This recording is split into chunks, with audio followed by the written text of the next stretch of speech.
तो दोस्तों, आज के क्लास में हम लोग इग्नो एमए पॉलिटिकल साइंस की जो हम लोग का सीरीज़ चल रहा है उसमें हम लोग डिस्कस करेंगे व्हाट इज़ थ्योरी। थ्योरी का एक्चुअल अर्थ क्या है, उसको अगर हम लोग अगर उसका विश्लेषण करें तो उसका अर्थ क्या आता है, उसको हम लोग डिटेल्स में यहाँ पे डिस्कस करेंगे। चलिए शुरू करते हैं। The meaning of political theory necessitates the meaning of theory. To know what political theory really is, to know first what is theory. देखिए, जो मीनिंग ऑफ पॉलिटिकल थ्योरी है, जो पॉलिटिकल थ्योरी को अगर हम लोग समझना चाहते हैं तो उसके लिए हम लोगों को ज़रूरी हो जाता है हम लोग थ्योरी का मीनिंग समझें, क्योंकि उसके बाद ही पॉलिटिकल थ्योरी आएगा। थ्योरी क्या है उसको अगर हम लोग जान लेंगे तो पॉलिटिकल थ्योरी समझने में हमें काफ़ी आसानी होगा। तो हम लोग पॉलिटिकल थ्योरी जानने के लिए हम लोग को थ्योरी जानना होगा। तो थ्योरी का अर्थ क्या है वो जान लेते हैं। Originating from the Greek word theoria. देखिए, जो थ्योरी वर्ड है वो कहाँ से ओरिजिनेट हुआ, उसका उत्पत्ति कहाँ से हुआ, वहाँ ग्रीक वर्ड थ्योरिया से हुआ। Theory means, or at least may mean, a well-focused mental look taken at something in a state of contemplation with the intention to grasp or understand it. तो दोस्तों, थ्योरी का मतलब हो जाता है वेल फोकस्ड मेंटल लुक, मतलब एक दिमागी तौर पे किसी भी चीज़ को उसको समझना, उसका विश्लेषण करना, उसको एकदम संकीर्ण मतलब एकदम एकदम सूक्ष्म रूप में उसको देखना। Contemplation with the intention of grasp और अंडरस्टैंड इट, और उसको समझना या उस पर ध्यान देना और या उस पर कॉन्टेम्पलेट करना, उसको सोचना समझना या उसको समझने का जो कोशिश करना, उस वही है हमारा आपका थ्योरी का डेफिनेशन।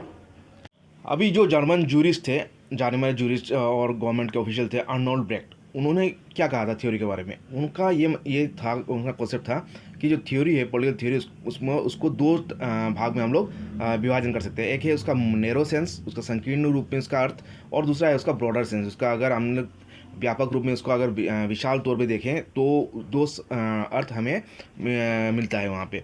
तो ही सेज थ्योरी मीन्स, तो अगर हम लोग ब्रॉडर सेंस में देखें, अगर उसको एकदम मतलब सम्यक रूप में देखें, पूरी तरह से देखें, अगर इसको ब्रॉडली देखें तो होता है a thinker's entire teaching on a subject. Theory का मतलब है एक चिंतक का, एक सोचने वाले का, एक थिंकर्स एंटायर टीचिंग, मतलब उसकी समूह जो टीचिंग है एक सब्जेक्ट का, उसी को थ्योरी कहा जाएगा। कोई भी अगर शिक्षक या कोई भी थिंकर किसी सब्जेक्ट में अगर वो कोई कुछ कहता है या पढ़ाता है तो उसका एंटायर जो सब्जेक्ट मैटर होगा वही है theory. Including the description of facts, इसके साथ से क्या आता है, उसका कोई फैक्ट का अगर डिस्क्रिप्शन होता है और उसका एक्सप्लेनेशन होता है तो इस कॉन्सेप्शन ऑफ हिस्ट्री, और उसके साथ उसका हिस्ट्री का ज्ञान भी आता है। इस वैल्यू जजमेंट्स, उसका सही या गलत का जो वैल्यू जजमेंट है वो भी इसमें सम्मिलित होता है। And the proposals of goals, और इसका उद्देश्य क्या होगा कोई भी सब्जेक्ट मैटर ऑफ स्टडी का, और पॉलिसीज एंड प्रिंसिपल, उसका पॉलिसी क्या होगा, प्रिंसिपल क्या होगा, वो सब हमें ब्रॉडर सेंस में थ्योरी का अर्थ देगा या अर्थ समझाएगा। तो ये था अर्नोल्ड ब्रेट के हिसाब से जो ब्रॉडर मीनिंग ऑफ थ्योरी है। अब नैरो सेंस में क्या आता है अर्नोल्ड ब्रेट के हिसाब से, उसको जानते हैं यहाँ पे। In the narrow sense he says theory means explanatory दो ओनली और एटलीस्ट प्राइमरीली। और उसको अगर संकीर्ण रूप में इसका अगर मीनिंग को हम लोग देखें अर्नोल्ड ब्रेट के हिसाब से, तो थ्योरी का मतलब होता है उसका काम ही है एक्सप्लेनेशन करना, कोई भी चीज़ को एक्सप्लेन करना। और मतलब उसको अगर उसका मेन मुख्य उद्देश्य होता है वो है एक्सप्लेनेटरी मीन्स, मतलब उसका काम ही है कोई भी चीज़ को एक्सप्लेन करना, डिटेल्स में उसको समझाना। इन इस बुक उनका जो किताब था political theory, Brecht uses theory in the narrow sense, और वो पॉलिटिकल थ्योरी की जो मतलब नैरो सेंस को ही वो लेते हैं, ब्रॉडर मीनिंग को नहीं लेते हैं। क्योंकि explaining is the function of theory, क्योंकि थ्योरी का काम ही है, उसका मेन मूल फंक्शन ही है, कार्य ही एक्सप्लेन करना।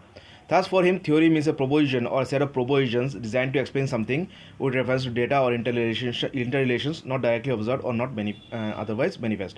तो उनके हिसाब से जो थ्योरी है वो कुछ प्रपोज करता है, कोई भी फैक्ट को उसके बारे में कुछ धारणा पकड़ करता है, या कुछ धारणाएं पकड़ करता है, और वो धारणाएं होता है उसको एक्सप्लेन करने के लिए, और उसके रेफरेंस में वो कुछ डाटा लेता है, या और कुछ इंटर रिलेशन लेता है, डाटा के बीच में कुछ फैक्ट्स के बीच में इंटर रिलेशंस भी लेता है, और जो कि डायरेक्टली ऑब्जर्व हो सकता भी है और मतलब और ऑब्जर्व नहीं भी हो सकता है। लेकिन जो डेटा के बीच में, जो दो फैक्ट के बीच में जो रिलेशनशिप है, या जो फैक्ट के आधार पे कोई भी अगर एक्सप्लेनेशन किया जाता है तो उसको ही थ्योरी लिया जाएगा। और इसके बाद theory has to be scientific without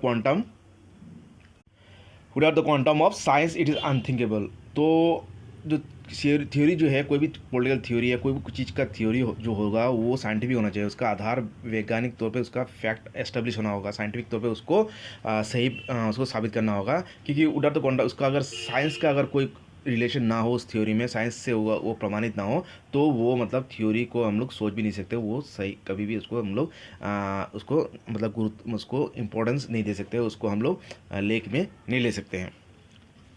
अभी आगे देखते हैं।